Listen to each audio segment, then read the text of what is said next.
Hi, everybody. Happy to have you here with me in the locker room today. I'm Alan Locher. Guiding Light premiered on January 25th, 1937, 88 years ago tomorrow.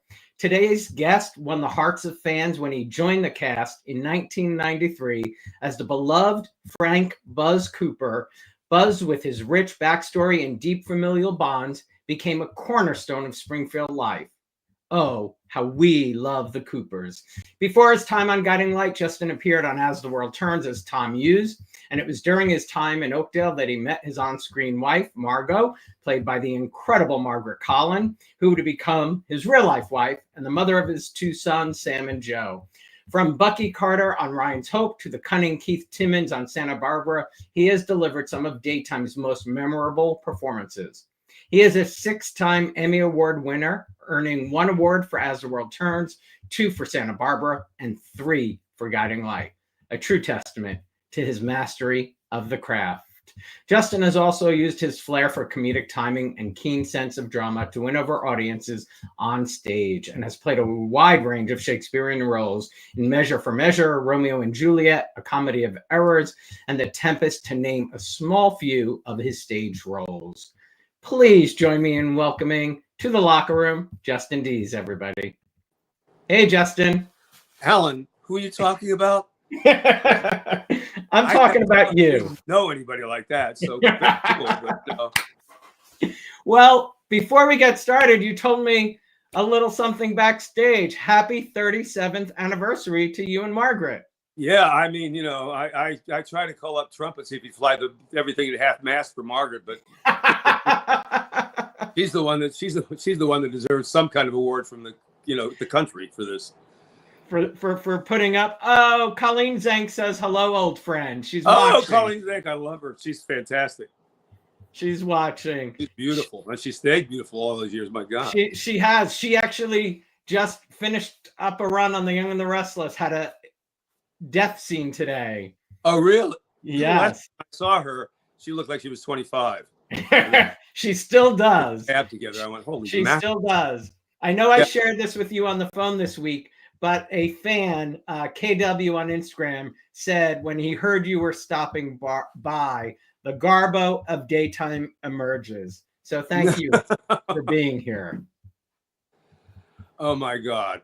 No. Well, yeah, Colleen Zank, when I saw her, she made me want to kill myself, but in a good way, just because she's fantastic. There was a lot of talent in Oakdale on As the World Turns. Oh my God, there's talent all over the place in those things. I mean, when you think about it, Larry Gates, he did one of the greatest. Larry Brigman, you mean? In movie history that I've ever seen. Oh, Larry Gates on Guiding Light. Yeah, I was too scared to talk to him, tell you the truth. So I wish I had, though, because he's a really, really, really nice guy for what I get. But he's a brilliant actor, for God's sakes. That's wild. Yeah, I mean, the people you meet, like on Santa Barbara, Judith Anderson was on it, for God's sake. Like the best actress of the 20th century. Well, Justin, that's so funny because when you did the interview with the Coopers, with Beth Ellers and the whole gang, Beth Ellers said that she basically learned how to act because she didn't have training, and she watched all of you on set. And you started on Ryan's Hope, As the World Turns, Santa Barbara. Were there people like that you watched and learned from yourself? I tried to learn from everyone, to tell you the truth. First thing I learned was I remember Bernie Barrow. And I would like theater. That's what I'd done. So you put everything into your hard drive, so I'd memorize lines. I remember Ron Raines, when he came on the show, was doing the same thing I did, because he came straight from the theater, and you're trying to get it and put it in your hard drive. It's too hard. It's too much work. And Bernie said, no. And I finally learned. So, yeah, I learned from, about everybody, to tell you the honest truth, I mean, I learned from A. Martinez. He approaches, I don't know what he would say about this, but I'm one of his biggest fans. I think he's terrific. And he approached acting like, he was a musician, he writes songs and plays stuff. And he approached it like kind of that way, which is really kind of a pure, like he's not trying to get someplace right then. he'll go with whatever's there and create something. And that I learned from that. And then, I mean, for everybody on Guiding Light, my God, I could learn. Yeah. I mean, there's some things you can't do, like Jordan Clark can, I mean, oh my God, I don't know how he does it, but I wish I could, but I can't. That kind of thing. Some people would argue that, but let's go back. You grew up all over the Eastern Seaboard in places as far as Mexico City, Tehran. You attended roughly 11 different schools. Yeah, and I never grew up, so that's here we are. Was it difficult going to that many schools? Yeah, because I don't want to whine about it, but I'll whine about it. You don't get to see lasting things. You're there for 2 years. So about the time everybody stops beating you up, all the boys stop beating you up, and you make some friends, then you leave. And so the kind of thing where people have, you went to school and you had friends that were, for 10 years and stuff like that, teaches you a lot. And I don't think I ever kind of got there. But on the same note, you get other things, because I was alone a lot, but I never got lonely. So I'm okay with that. So, double-edged sword, so to speak. Yeah, absolutely. That's what it sounds like. Talk about the impact of seeing Laurence Olivier's Othello. Oh my God, how'd you know about that? I know. Is that where your love of Shakespeare began? Okay, well, this is good, because this gets down to how stupid and syrupy and idiotic I am. I was in school, and now I'd read a lot of Shakespeare and everything, and I liked it a whole lot. But the school was supposed to go to see Othello, right? And so we're normal high school down in Hampton, Virginia, and everybody got in there in the balcony and laughed their butts off about just thinking it was the most horrible thing in the world. I was just shocked, because I knew Laurence Olivier from movies and stuff like that, and I was going, this guy just transformed himself into something entirely different. I mean, and then I went and saw, Richard III and all those things, and it was I was like a magic power. You could be somebody else, and in high school, well, heck of you now, a lot of times you want to be somebody else, anybody else. So that kind of thing just fascinated me. So that really, yeah, he's helped inspired a whole lot of people. So I just want to. But you weren't really watching all of that to be an actor at the time, right? No. And after that, after I saw Olivia, I used to get tons of records, with Ralph Richardson or Albert Finney or John Gielgud, all those things, and listen to them over and over and over again, and then mess with them. And I was never thinking of being an actor. You ask my brothers, they would go, he's the last one of us should have been an actor. Wow. And it was in high school, though, that you first stepped on the stage? Yeah, I hurt my chest. I was also not, besides not being a very good actor, I was not a very good wrestler. So I had part of my chest ripped out, so I was done for the season. And they had a senior class play, which was All the Way Home by Tad Moselle. It was a really, really good play. And so they cast me in the lead there. And oh my God. And of course, then I got to find out how to act. So I got Stanislavski, which is a horrible, but I read all Stanislavski, and it's oh my God, it's like taking a monk's vow to it was crazy. So I would go through my entire history of this guy's life before they turned on the stage lights. And it was crazy. I mean, just crazy. I was just praying for somebody to fall out of the rafters that hit me on the head, because the things did that, and give me an honorable way out of it. And, but it was wonderful. I mean, I remember the first scene I did, with Leanne Shea, who was the lead in the lady that was married to the thing. And you were talking about telling our son the facts of life. And of course, I had no idea the scene was funny, right? So I was just playing it straight. And I was irritated because the audience was laughing all over the place. And I'm going, what damn it? I can't get these things straight if you do this stuff. And I didn't even know it was a funny scene. So that was probably the only time I ever did comedy right. Because I wasn't trying to be funny, and it was funny. Wow. It was funny. What's your favorite Shakespeare role that you've done? Oh, wow. Oh my God. There's so many. I love Hamlet, but geez. I mean, one of the things I really did the worst thing I ever did, it was very good for me to when I was like really bad at a bunch of things, to go back to Shakespeare because I never got bad reviews for it usually. And the only time I ever did was doing Brutus in Julius Caesar. And but I didn't want the role. He says he has more lines than like Hamlet, I swear to God, and he's in a lot of his prose, which I'm not very good at. And but that I would love to do it again, just to see what happens. But I think that and Caliban, Hamlet, and oh my God, the Duke and Measure for Measure, and there are tons of roles that were just wonderful to do. So, if there was one stage role you could do tomorrow, you're gonna laugh. I would love to do Othello. I really would. I when I was like trying to learn how to diaphragmatic breathe when I was in college, I would be sleeping in the middle of the night when my friend, my roommate was Dick Bird, which sounds awful, but he's a real nice guy. And he would see me flopping around, and I'd be coming out with the Act 5, Scene 5 of Othello, and he would be Desdemona over there, but I wouldn't know it. He'd tell me in the morning, and I was going to like strangle him to death because he was Desdemona. It is the cause of my soul, and and I so I think I would love to, because the thing is with Shakespeare and with a lot of any kind of good writer, when there's these moments sometimes you have with that as an actor where you think the words that are coming out of your mouth came from your brain. Of course they didn't, but you're persuaded that way, and you feel like just magnificent, just because you spewed all this stuff out. You went, yeah, I meant to say that. I wrote it myself. It was in my own brain. Right. It was yeah. Right. Yeah. Absolutely.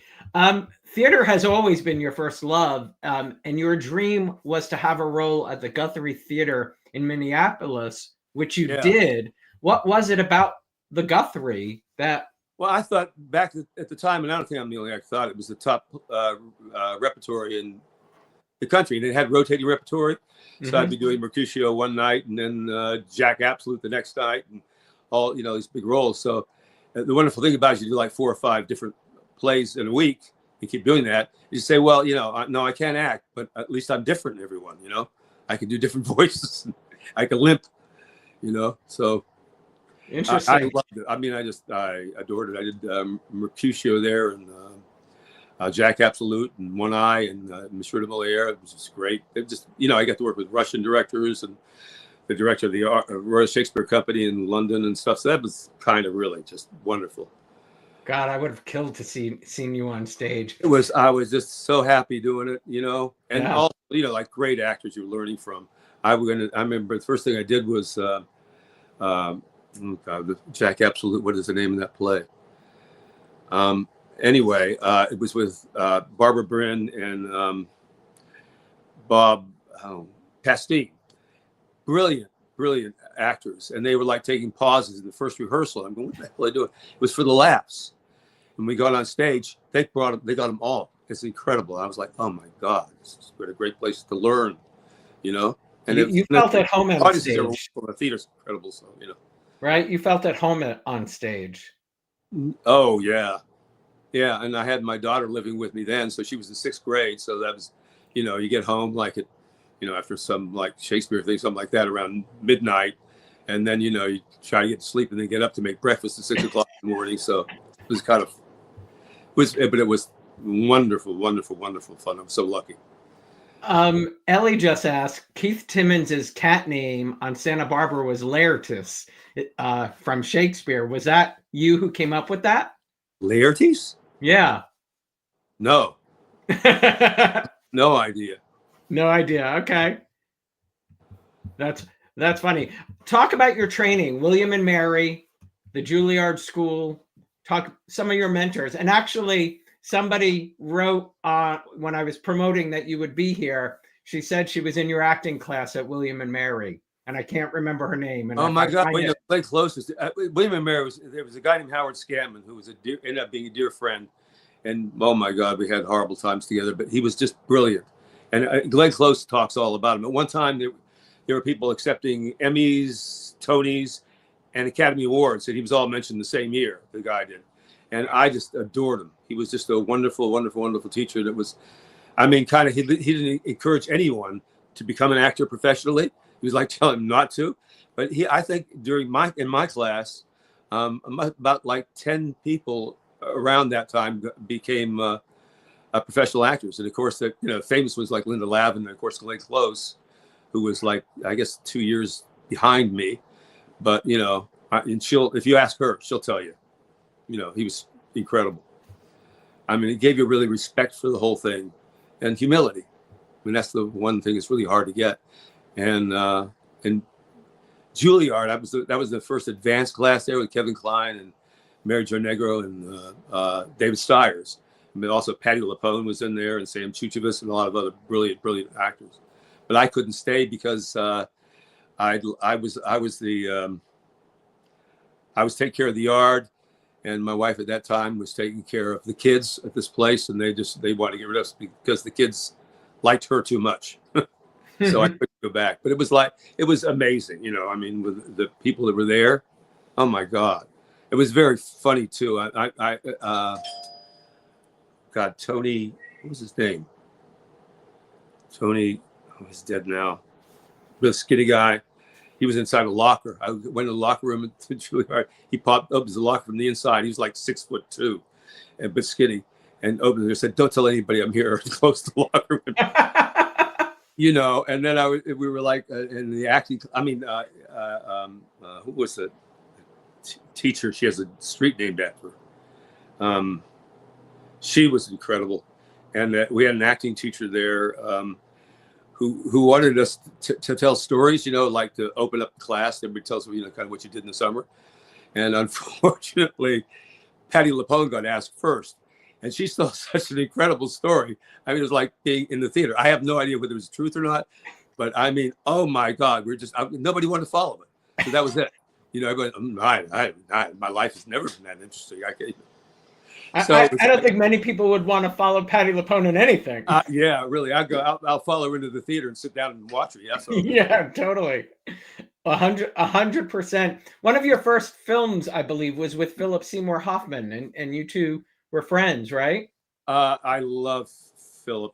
He was a really, really, really, really great guy. That was the first thing I think he ever did. It was in Poland for 3 months, and I think we got along. I mean, when we came here, he came over one time for to hang out, and he's happy anniversary. He's Thank you so much. 37 years. 37 years nuts. That's amazing, Margaret. Congrats. Yeah, I mean, Margaret deserves some sort of great award, but tomorrow, Guiding Light would have been 88 years old, which is incredible. Yeah. Jill, your friend Jill Farron Phelps, brought you over to Springfield. What was it about Buzz that drew you in? It was Jill, actually, because I really, really, I love Jill. And so I said, I'll give it a try. It was actually, the timing was just perfect for me at that time, because I had to go to New York and stay and hopefully make some money and do some. So that was it. But when I got in there, I mean, my God, these people have been around for bloody ever. And, I had a lot of catching up to do. It was also written very, very well. Oh, yeah. I'm Patrick Mulcahy, Claire Labine. I mean, all of them in, oh my gosh. Yeah. Well, and you worked with Simon's, Courtney, Courtney Simon. Yeah. Yeah. You worked with great. Claire at Ryan's Hope and at Guiding Light, Patrick at Santa Barbara and Guiding Light. Yeah. Patrick. Yeah. They were just, some of those things were just incredible. The scenes were just Well, brilliant. Let me read a note from Patrick. I'm bummed that I won't be home in time to watch today's show live. I was fortunate in being able to write for him twice on Santa Barbara and Guiding Light. What a wonderful, always surprising, fearlessly human and humane actor. I learned a lot about writing for performance from him. If you get a chance, please tell him hello for me and give him my best. Oh, you got me choked up now. I mean, I told you before, I met Patrick actually in real life 3 times, and each time he was an entirely different person. I mean, talk about acting. I don't know what was that, but his writing was so good, so on top of things, so funny. So, I mean, really, like a major script. I mean, I've done plays and stuff. It's done really good material, but you don't get any better than that. I mean, it was like you didn't want to hurt. You wanted to give the scene to the viewers as it was written, because he was really, I mean, really brilliant. You know, if you see one of his, if you get a hold of one of the scenes, you'll see one of the scripts. 100%. Yeah, really Marge Doucet gave you advice. Do you remember the advice? Oh, Marge Doucet. Well, I adored Marge. Was great. You know, I mean, she was just great to hang out with. And we were talking about things. I don't know if this is it or not, but it was too late for me anyway. But she said, so what do you do about seeing yourself on? I said, I can't watch myself. I never do. And she said, you never watch yourself? I said, no. I mean, I want to shoot. I want to kill myself. It puts me in a, you know, I'm upset for 2 weeks. And she said, well, if you never watch yourself, how do you expect to get any better? And I went, oh my God. Oh my God. You know, it's like I was like in my mid 60s or something like that. And I was going, oh no. Why didn't you tell me that like years ago? She hit you over the head. Yeah. Totally. She was very well. I wanted to read what Jason wrote. Give me 1 second because I have to go back and find it. But Justin Deas, the GL and ATWT guiding light and As the World Turns scene stealer of all time. He and Kim Zimmer must have had fun when they were paired together as Reva and Buzz. Speaking of being paired together, Guiding Light paired you with some feisty women. Tell me what comes to mind when I say their names. Jean Carroll. Yeah. Great. He was a lot of fun. People loved she was like her own little, she was terrific. She's a very nice person. People loved you two together. Yeah, I'm not sure I did her. You know, the couple of, I mean, I was blessed. I used to have, it's actually until I met Margaret, I never had good ladies ladies I could work with very well. And then for some reason, God gave me a whole line of like, you know, terrific ones. So World Turns was the start of it for sure with Margaret. Absolutely. It's a good thing to say, but there was always also Ryan Toby had a good time with those girls. That was before me. They hated me. All those girls. Talk about you. Okay. Yeah, right. Because I run into them. Happy anniversary. Happy anniversary. Oh, here we go. Here she is, the saint herself. Straight from church. Do you want to say hello to everybody? Hi, everybody. Doesn't he look great? Yay! Yeah, happy anniversary. Thank you. Cheers to you both. Your gal, Fiona Hutcherson. Oh wow! I'll leave room for you know part. That you well you can't do any. Well, it's she was almost too good because she would like have everything perfect, everything. You couldn't give her too much work. You couldn't ask her to do. She'd jump off the Empire State Building into a cup of water, and she'd say sure. And I mean, Fiona's just wonderful. A wonderful person. And it's so interesting. I mean, they had Buzz lose Nadine. They had Buzz lose Jenna. They had Buzz lose Coop. Yeah, I did. Yeah, heartbreaking stuff. Heartbreaking stuff. And actually, poor Fiona got stuck with me because we had a lot of fun at first, and she was supposed to be with Michael Zaslow. You know, and that was the big thing. She was a sexy, you know, all this stuff. Then she gets stuck with like somebody who's like might be a plumber with a good nature, you know, and that's she ended up with me, and that's kind of like it wasn't good for her. We had a lot of fun though, but she's just wonderful. What comes to mind when you think of Marge? Marge? Well, right now I'm thinking about they wrote basketball scenes for us where she'd be backing me up playing basketball, and she'd be really tough. You know, I worked with Marge on that, and I think on Santa Barbara, and then we did there's a nighttime series I did called Studio 5B, and she was in that. She played George, wonderful actor. Wife Scott. Huh? George C. Scott? No, maybe. No, not George C. Scott. The guy that played it was in the original stage production of Ed Ralby's Who's Afraid of Virginia Woolf? George. He played. I'll look it up. You know. But I mean, all these actors were. I mean, And Marge was a hoot, right? Marge. Oh, a tremendous hoot, and she knew so much. She had that great apartment with all those fabulous pictures of her career in it. Yeah, it's very fun. One of the really angels that I've met in my life is Ron Raines, and he came on the show, and he's like this big Broadway star. He sings, and your hairs in the back of your neck go up. But he was like really, really devoted to any kind of work that he does. He throws himself into it. And so Marge was like off the show, or the show was ended. I forget what it was, and she was a little sick, and so she got all the boys that were her love attachments on the thing, and we all came over, and Margaret came with us, and we had and went into her apartment and everything, and that's she was a really sweet person. Yeah, she was loved. People adored Marge, and she had great stories. I can't tell you the stories because only she should tell them, but she had really great stories. They are rated R or maybe even X with Marge. I think there are a couple of and you wouldn't think Marge, but yeah. I know. Was it George Grizzard? George Grizzard, yes, that's it. He was a lovely guy. And one of the fans watching just told me that supposedly Rosie O'Donnell was your biggest fan from Ryan's Hope. You're kidding me, Rosie O'Donnell? Yeah, she watched. Oh my God, she watched Ryan's Hope. That was kind of a special because they were all like most of them were like stage actors, and so everybody's just bumping into everybody. But it was kind of sincere for about the first 6 to 8 months because no one knew what they were doing. So that was kind of nice. Because you were right at the beginning, right when it first went on the air. Yeah, I was actually the first person. I was like dealing. I was the first person to talk. I think I was talking to in Spanish to somebody, and then they came in with real lines. But yeah. Oh wow, I didn't realize that. Kim, what was it like working with Zimmer on Guiding Light? Oh, Kim, my God, she's just she's a monument. It's like she's fantastic.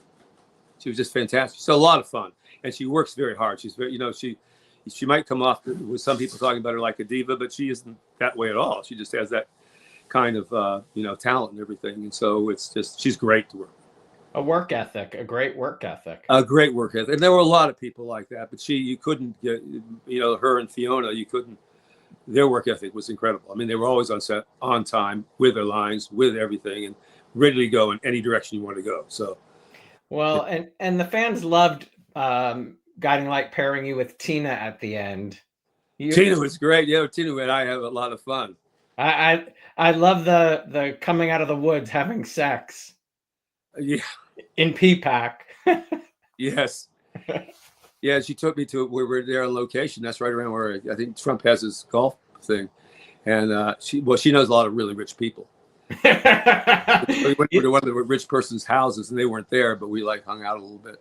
So she could always throw you curves and stuff. And again, really lovely to work with, Yeah, Tina. And a very wise woman as well. Oh my God, so smart. So smart. A little birdie told me, though, that you and Tina led the way in P-Pack, embracing the challenging production and setting the tone that they believe affected the younger cast in a positive way. I don't know if you... No, I had a real bad problem with what I thought was a lower back thing, but I could barely walk through most of that. And so I was having cortisone shots stuck in me, going out just to doing that. And we had, I remember one scene, I was like, and it was very difficult because we had to get all these things in on locations before the sun went down. And we had one scene where I had this 4-page, they like to write me big, long speeches. And so I had this speech with Tina on the thing. And so I'm walking down, we were going, and they said, well, okay, you ready to go? I said, yeah, I guess so. So I got out my wheelchair and got up. We started walking on the beach, and I'm talking to her, and I stopped because I'd only read those pages. There were 2 more whole pages of stuff. So that was it was hysterical. Oh my God! And she, and she helps you through the whole thing. So it ends up okay, but But that leads me to, because many people have spoken about the fact that you actually could come in and learn your lines in the morning. Did that Barrow told me I should do that, and I never really learned to do that, but I did it. I had certain tricks, and then Barrow taught you to do that. He told me to do that, he said, no, just don't learn them when you get here. I said, I can't do that. I can't really.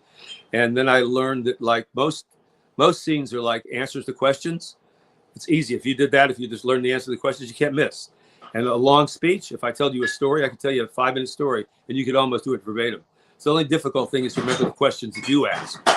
And once I got that straight, one time I think it was in Santa Barbara, and I'd been in London, I think, visiting Margaret, and I got back late. I got back right at the time the scenes were done, and I hadn't seen them. And I went, oh my God, I have like 6 or 8 scenes here right in a row. And so it was like me just looking at them and doing them like right after, when they were just setting up the next time. So I got through them all. And then they were like they tried to write, I think on Guiding Light, like a one-man show with just one person talking the whole time. And the network didn't approve of it because they're smart. And but she got as close as she could with me. And the director, Bruce Barry, was a really wonderful guy. Said, let's meet the night before because this is an incredible amount of thing. I said, no, what makes you think I can memorize all this stuff the night before? So it was like in between each scene, just like looking at these big long speeches and stuff. And that was kind of fun. It's incredible. Well, let's see what happened. It's beyond, something like that goes like beyond fear. You just go, well, let's just see what happens. But it's incredible what you just can pick up from another actor. Like the fact that Bernie said, no, learn it the day of, and how you learned your process. Yeah. Absolutely. I learned, I mean, you can learn from everybody almost, but yeah. I mean, I wish I'd worked more with Larry Gates, but I mean, there were like tons of stuff. I mean, going with Jordan, going in a scene with him, he's so like just pings everything perfectly. You feel embarrassed if you put in a false note. It's incredible. incredible. I remember I worked with one of the best actors ever. It's Larry Brigman on As the World Turns, and he's like, he's big in movies, big on Broadway, big on everything. And but he would do a thing, and Larry was so good at stuff, and he would look at you like I would come in and do some acting thing for him, and he could look at me like, "Are you sick? You're acting, behaving oddly." He'd look at you like that. He'd go, "Larry, look, I'm doing the best I can. Don't look at me like that. Don't." That's so funny. So you kind of got notes as you were doing the scene. What's the matter with you? Sick? I want to read. Michael says, such mad respect for you, Justin. Tom and Buzz were brilliantly portrayed by you. You've touched my heart greatly through the years. Well, right back at you. Mel says, Mr. Justin Deas' eyes were the warmest in daytime television. You're kidding me. Oh my God. Oh my God. Okay. I'm gonna die. I'll be die happy. You were an actor who rarely changed a line or questioned a story. I know that after we played Coop's Death, you had hoped never to have to do something like that again. Oh yeah. Also, when Fiona, when they killed her, she said, "You better grieve over me," and all that stuff. And I said, "Yeah, Fiona, I will." And I'm thinking I'm not going to do anything. I'm just going to be tough. I'm going to be. And then they wrote these scenes, and then they have the other scenes going like, "Oh, Buzz is falling apart," and all that. I'm going, "Oh my God!" And everyone's counting on you to like fall apart all the time. Oh, geez. I mean, I got so sick of crying that one time I went into a scene and I asked the makeup lady, Helen Gallagher, who since passed away. Oh, I loved Helen. Yeah, she was she was great. And I said, blow that stuff in, that whatever that stuff is, the menthol stuff in your eyes to do it. So I said, give me some good shots. So she wasn't really experienced in doing it, and I'd never had it done to me before. And I walked in, it was like visiting a gravestone, and they took the scene. I almost would like to watch it. I mean, tears were bursting out my eyes like this. It was ridiculous. And of course, the camera guys and everybody look like, what's happening here? That was, all those things were very interesting. Where did that work ethic or, not complaining or not asking to change a line, was that something you learned somewhere, or just how you? I don't know. Actually, I wish I were better that way, to tell you the truth. I really do. I've been terrible with directors, and that I got over that, I think, with I made sure I did that when I was doing Santa Barbara. I thought, well, I try to work on something each time, and everybody says I can't work with directors, and I give everybody too much trouble. And I said, well, this time we just going to try to have a good time and make sure everyone's, try to make things happy. And it worked great. And I was very, very happy doing that. And so I I think that, that's I've been accused of just the opposite, of like trying to change everything and changing. Interesting. The Not nature. at Guiding Light. I don't think the folks at Guiding Light would say that. And I think that really the difficult task is, I remember Katharine Hepburn talking about Spencer Tracy said, and she said, watch one of our scenes and then think about what was written and then what he's saying off the page. So I did that. I went like, oh man, that's a terrible script. And he makes it all plausible. So that's kind of like, what good actors should do. They should, it's easy when you got Lance Mulcahy or, one of those people. When Patrick's writing for you. Yeah. But they can't write, Shakespeare every day. So Michelle just said the scenes on the roof were brilliant. Oh, great. Well, where are all these people? Where can I meet? Look at you two. Oh gosh. Oh, she was so sweet. Just so good. So good. Yeah. Do you have a favorite daytime role? It's more kinds of scenes and stuff like that I remember. I had a whole lot of fun doing Buzz, and I think there's some of the things that I wish I really hadn't had to go through. Like the son dying and the Coop dying in the thing, but it's really revelatory in a way because you can't imagine that. You have to, and it's makes you do that stuff. So that's kind of very rich soil. Yeah. And then, being around people like Judith Anderson and Larry Gates and all these, Larry Brigman and, Jordan, all these just terrific people, and I ended up with good lifelong friends with some of these people. So, Well, speaking of, I got very lucky and invited to this dinner with this group of gentlemen, and Liz Kiefer and I were very lucky with Ron and Michael and Grant. Oh, yes. Oh, God. And Peter. How did that group of guys start going out to dinner together? That's dumb old men. What does the F stand for? Feasting. What? Feasting. F-E-A. Feasting. Dumb old men feasting. Old men feasting. So that was like Ron and Bruce Barry started it, and then we were the old people. But so you got to know people like Peter Simon, who's just wonderful. I saw him on stage one time. He's one of the funniest guys I've ever seen in my life. And Ron, of course, is just Ron's Ron. But he started out by like putting chocolates on everybody's dressing table in the morning. I mean, who does that? And will do anything for anybody, And when somebody's like sick, he's there. When somebody's, he's a terrific guy. Mr. Ron Raines is one Ron of the Raines. And they're all, and they're all really wonderfully goofy. And Grant is like one of my favorite people. And so it's been, I've been very lucky that way because they're all heart of gold on Grant. Oh my God. Yeah. Super. Yeah, absolutely. Wonderful actor, wonderful man, wonderful, the whole thing. Yeah. 100%. You have said that getting the role happened. Oh, I'm sorry. What'd you say? When 9/11 happened? Yeah. I was there and I was thinking about, going home because, we were there in the studio watching the towers go down. And Grant is big, huge, strong guy with, arms this big and all that. And so I've never seen him really mad. I've seen him mad in scenes and stuff like that. But this time he was so mad. I mean, he was punching things, punching walls. There's this man that size doing that. And he says, I'm going down there. I said, they don't want anybody down there, Grant. They don't, just go home.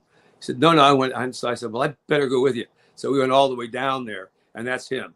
That's him all the way doing that stuff. Wow. I didn't realize that. I hadn't heard that before. Wow. Yeah. We're down there. We're the first group to wander around down there, going through the dust and everything and try to find survivors.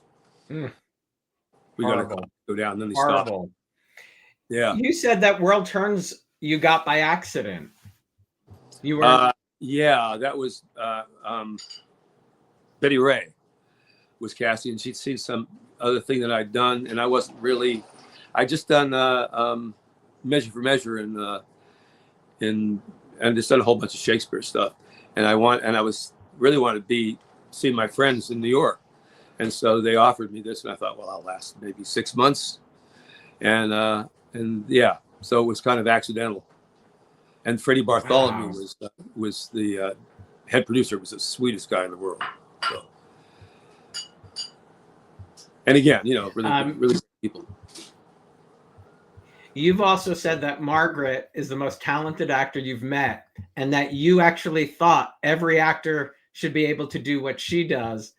And you said you were wrong. I didn't say I did. She's the most talented actor that I've ever run across. Period. And no, I mean everybody. Yeah, I would like to be able to do that stuff, but she does it just naturally. And I don't think God knows where she got it from, but way to go. Did you talk about Carlos, your makeup artist friend? I'm talking about you, Margaret. You're acting. I'm not listening to you. Okay. But you love Carlos and the makeup he did for you. Does Margaret want to see this picture? She knows this picture. You're the one standing up. Oh, I remember it. Eat a Nick. It's gorgeous, doesn't he? He's so ripped. It was a lot of fun. Where was that? It was in Jamaica. We called it Eta Nick, which was Cincinnati backwards. Yeah, that's what the writers did. Yeah. I love that. It was a beautiful resort. We had a really good time. So it was a fun location. That's incredible. Oh, what'd he do? Justin?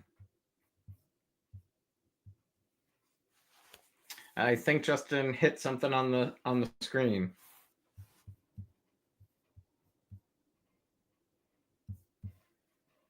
We might need help at the Deas household right now.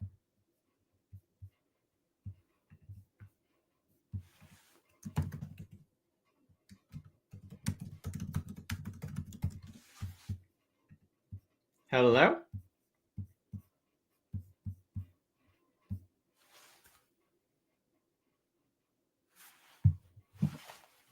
Let's see what happens.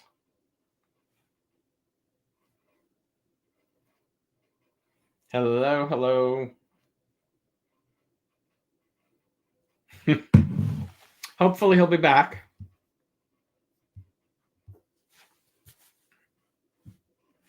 This has been pretty great. What a treat having Margaret in the background. There he is. Okay. Okay. Hey Joe. Thanks again. if you just turn I know. Stop. Okay. I'm not allowed to touch it anymore. Perfect. All right. Sorry about that. Perfect. Will you share memories of Don Hastings and Eileen Fulton, who played your mom and dad? Oh, Don Hastings is one of the nicest guys ever. I mean, he used to have a party each year for the crew, not the cast, but the crew, and just the soul of kindness. And he was like very, very good for me. He'd like I would come in and go like, oh man, this sucks. Just like, you cannot put the script out. I said, I'm not. It's me. I'm not the script. I'm mad about me. He goes, oh, okay. And he's one of the funniest people I've met. He's funny. He's kind. He's just salt of the earth. I mean, you can't do it. You need somebody that's that solid. Yeah. And yeah, he can. And Eileen Fulton, she was a star. And she was Lisa. Yeah, absolutely. She was Lisa. Absolutely. And she had her own opinions about everything. And she was actually, I did a movie with her. Oh God, it was like about 10 years ago, I think. And it was great to see her again. And still the same gal, Oh, I love that. I mean, and you worked with the late Anthony Herrera as well, right? yeah. Anthony, he was a friend. Yeah, he's Anthony. If you knew him, right? Yeah. Yeah. So he's a cool guy. I didn't get to see him before he died, but I did. It's down in South America, I think. Colleen, I think Colleen is the one who told me he used to bounce up and down before going on set or something like that. He what? I don't know if it was later in years, but he would bounce. Like his way of getting ready for a scene is he would bounce up and down. Oh, yeah. Oh well, he was something else. He would come in a tuxedo for morning rehearsal, and he hadn't been home. He was out playing, and he'd still go do this. More power to him. Yeah, he had a really, really big, tough constitution.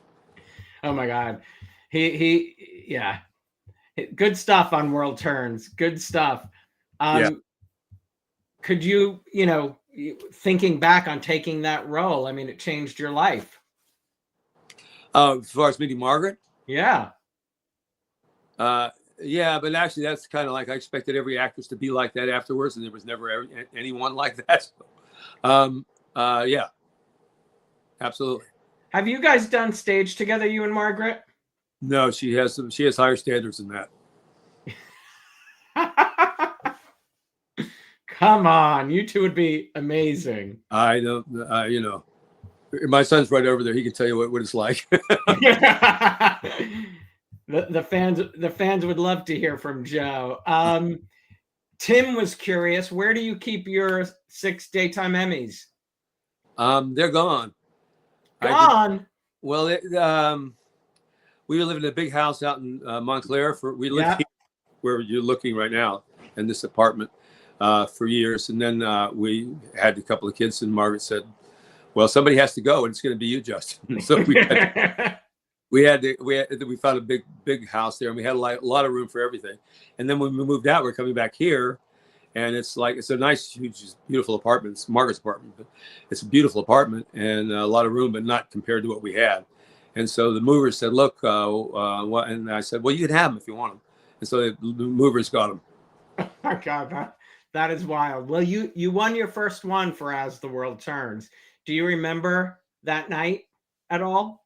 No, because I was in London doing a movie, and I remember it because I was sleeping and Margaret was there and visiting, and Larry Brigman called up, who was like my idol at the time, definitely, and said, you want the thing, and I can remember.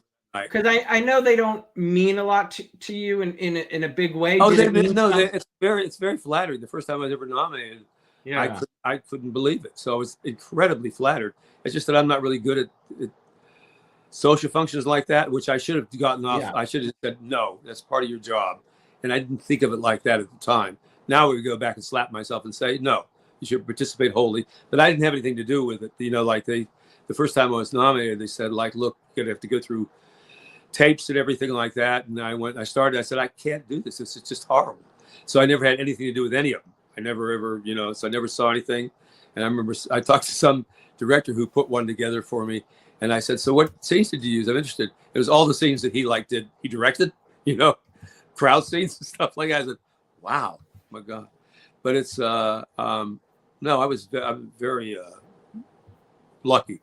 You're up against guys like Jerry Verdorn and people like that. They're all, fabulous actors. And so,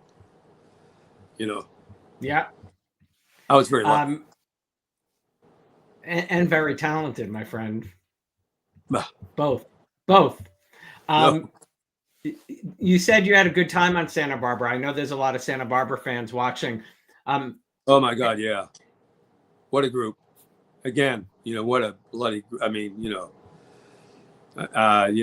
Lane Davies is so incredible, and then Robin Matson, and A. Martinez, I hope I learned a lot from, and all of them there, they were just incredible, and then there's also Jed Allen, who's passed away, and Nick Coster, really wonderful.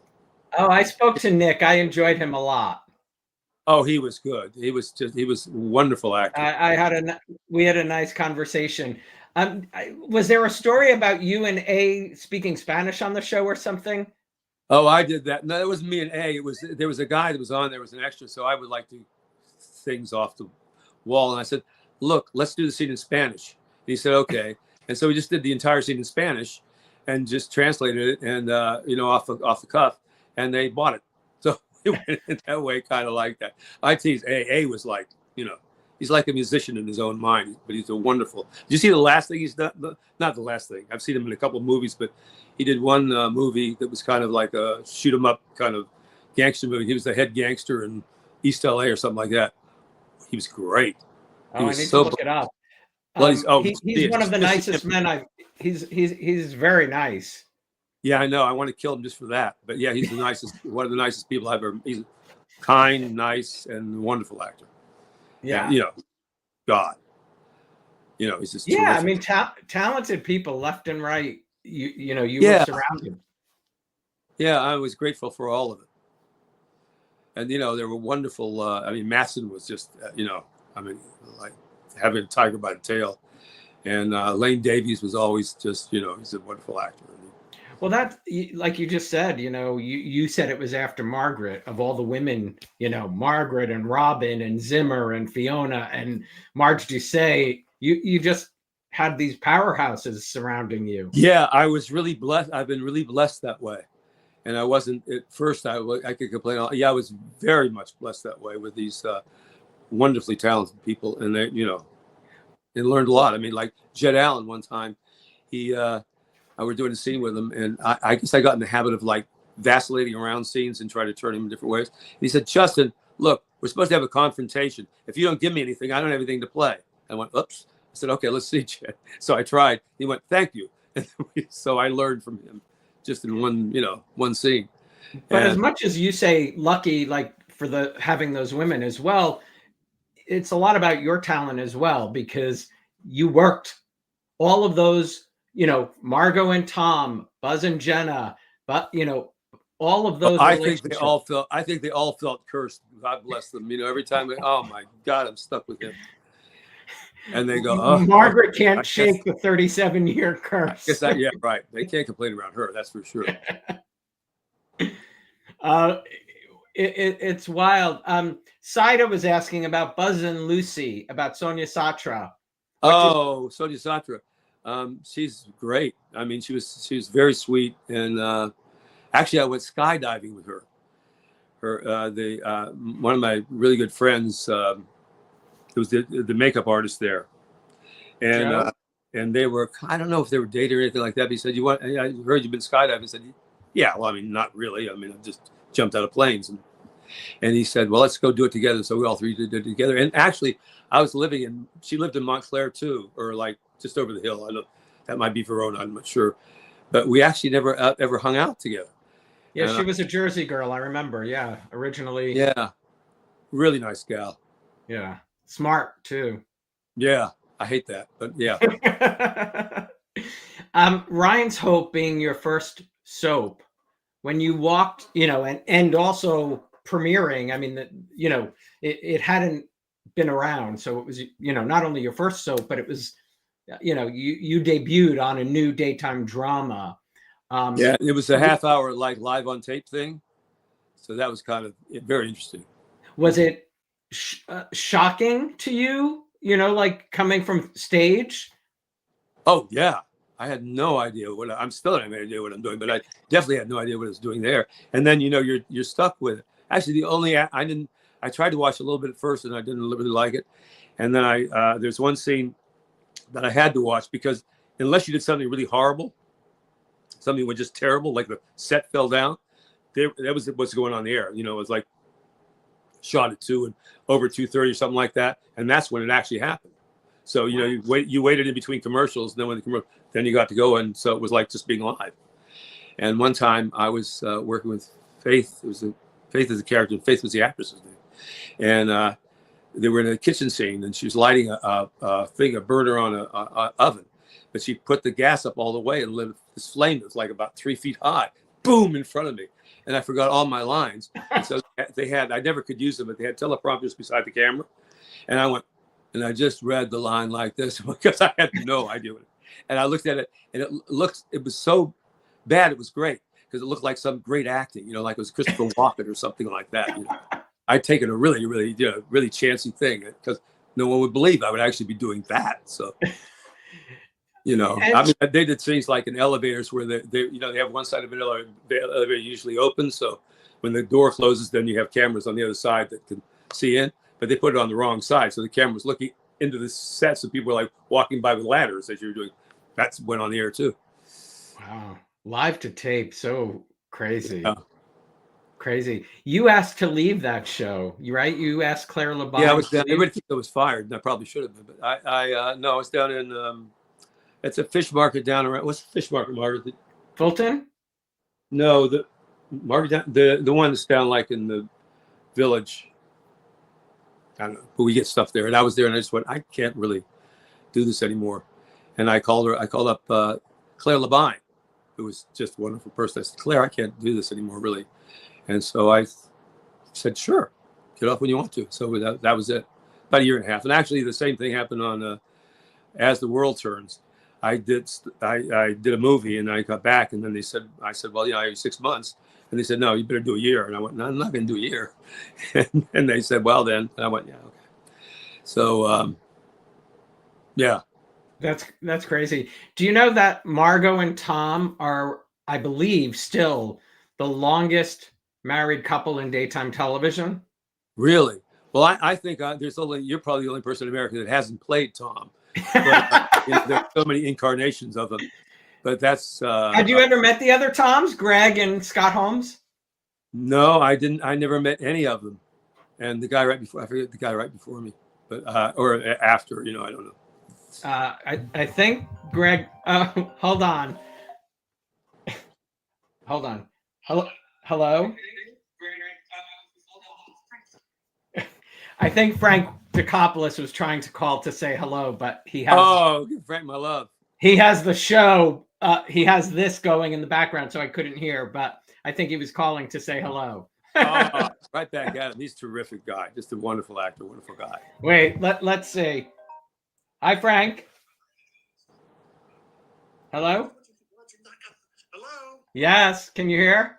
I can. I love my dad. I miss him. He says, I love my dad. I miss him. Right back at you, Frank. Right back at you, Frank. Oh, God. All right, let me go, Frank. Talk to you later. Leave it to Frank. Leave it to Frank. Jerry Verdorn, the late Jerry Verdorn, who Grant describes as the mayor of Springfield. What do you remember about Jerry? Well, Jerry, I didn't actually know very well. I really liked him and really had enormous respect for him. He was just a wonderful guy. And a wonderful actor. I saw him do something. I remember he was doing because I played a lawyer before, and he was doing one of those courtroom things. Oops, I'm almost about 20. We're almost done. The battery said it was going down. And he had to do. They kept on having technical problems, so I had this big, long, summation speech, and he was doing it really fabulous. And then, but every time they did it, I thought, how can you make this guy do it again? He did it better like 4 times. He did it every single time. And I bet you're glad you never played a lawyer. I did play a lawyer. Oh, you did? Who was I did on As the World Turns. I played a lawyer. Oh, right. Tom was a lawyer. I forgot. I had like all those things, all those long. I forgot. Tom was a and all lawyer. that stuff. Yeah. But that was him. And then they put us together doing just chatting on a stoop one time. And they said, Jerry, do you know why we're doing this? He said, no idea why we're doing this. Keith, but he Keith was a lawyer too. Keith was a lawyer too. Keith Timmons. Yeah, he was too. Oh, wow. They gave you everything. Justin, before I let you go, I know you're going through a health challenge right now. What have you learned about yourself going through this and about life in general? Well, really, you just learn to be grateful for everything. That's grateful for every day and all that stuff. But I would say, to people that have family and stuff like that, this is like stage 4, like lung cancer. So, but be your own advocate is the best thing I can say. It's like if they think there's something wrong, do it and don't wait. Not that the doctors are bad, or not like but it's a whole different thing, in the United States with the insurance companies and everything dictating about how much time you can spend and who does what. And so if you think there's something wrong with somebody else or yourself, definitely go. And then go and keep on asking questions until you're satisfied and keep on learning about stuff. That's that's what I wish I'd known going into it, because I would have had, for instance, I had mouth cancer, and I'd smoked for like years and years and years, and I'd stopped. But I was always like in my own brain, well, why? Because I don't really inhale all the way. So I know it could give you lung cancer, but I thought it's always been here. And it said, nobody ever takes these x-rays there. And so I finally went to somebody and said, look, I pay, give me the x-ray. And he did. He said, well, you got cancer. We got to operate on it right now. So they did that, took it all out. And then nobody told me to have lung screenings, which any idiot would have done, and I didn't insist on. Had it been you, I would have insisted you do it. So you have to do that for yourself, and I think that everybody should, nowadays do that for your loved ones too. 150%. My mother had it as well many years ago. But being your best advocate, Justin, is you have to pay attention. You have to ask. If you don't understand, ask again. You really do. It's great advice, and thank you for saying that, because You put it much better than I did. I don't think people always do it. Yeah. You don't think you should. You don't want to disagree with doctors and stuff like that. But most of them, if they're good, they'll say, "Yeah, go to get another opinion," or And there's stuff to learn out there. It's actually very good news. They actually have a cancer cure, which I think will happen in a few years, but it's already doing it in Japan.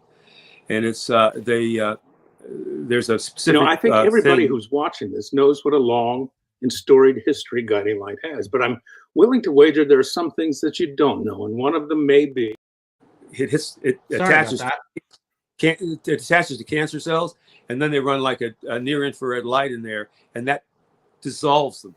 So no operation, no anything, and like you go into the hospital and you come out. I mean, this is what it's going to be, I'm sure, in about 4 or 5 years, at least in Japan, and you're cancer free. So it's like a miracle thing that's going to happen, but they're just keep praying. Keep praying. Yeah. Oh, I feel very lucky. I mean, my sons and my wife and everything, they've been. Well, before I let you go, how are the boys and your daughter? They're my daughter, I almost had contact with, but not yet. My son's fantastic, terrific. They're my heroes. And Margaret is doing splendid. She's the brilliant person she's always been. Ain't no stopping her. You're surrounded by good people. Oh, yeah. Magnificent people. Yeah. Really. Surrounded. Right. My friend, thank you so much for doing this today. For you, anything, Alan. Well, I appreciate that. I hope to see you soon. Have a great weekend. So go celebrate your anniversary. He's a good man. He's not faking it. Go celebrate your anniversary. Okay. All right. Just because you said so. Have a great weekend. Okay. Love you. Bye-bye. Back at you. Thanks, everybody, for watching. Stay tuned till the very end for a very special video on the eve of Guiding Light's anniversary. Thank you to Justin for spending this amazing hour with us and looking back on an incredible career. Join us next Friday, January 31st at 3, when actor Anthony Crivello stops by. Anthony is a Tony Award winner for Kiss of the Spider Woman, and you may recognize him from One Life to Live, where he played Johnny D. Hesser. He will share his memories of Tom Christopher. If you haven't yet subscribed to the YouTube channel, you can do so down below. Turn on the notifications for reminders of all upcoming shows. And if you'd like to stream audio versions, just search The Locker Room on your favorite streaming platform. Have a safe and wonderful weekend, everybody. I will see you next week.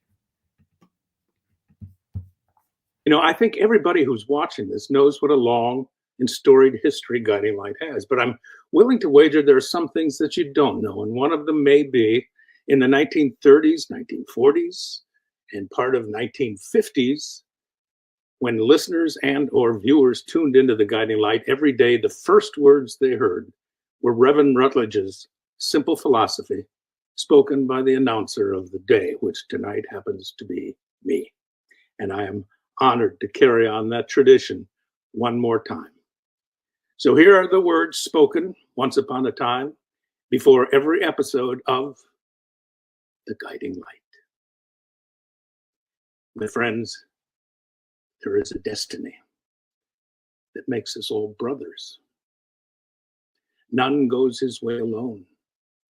All that we send into the lives of others comes back into our own.